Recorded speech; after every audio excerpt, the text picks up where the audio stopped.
Hi, I'm Hal Aronson, co-founder of We Care Solar, and today we're going to show you a really nice activity to do with your students to make sure they understand the flow of electricity from the solar panel, where the electricity is generated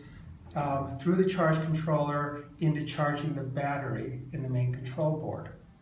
The most important thing for the students to understand is that a circuit is circular, like the heart pumping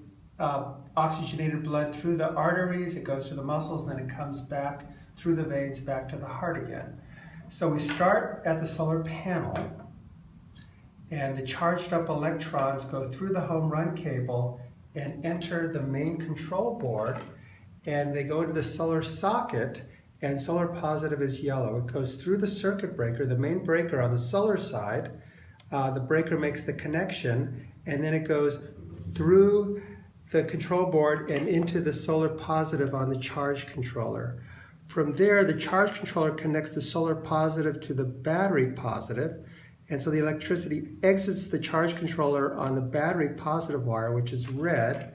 and that wire goes through the main breaker also on the battery side and enters the battery socket on the positive side. From there, it would go through the battery cable, enter the battery, go through every cell of the battery, come out the negative side of the battery, go into the battery negative socket, which is white, and it goes back to the charge controller,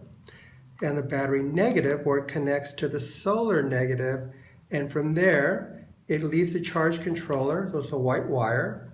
and goes back to the solar socket negative, and through the solar plug and through the home run cable back to the solar panel, and we'll keep making this journey around and around whenever there's light hitting the panel.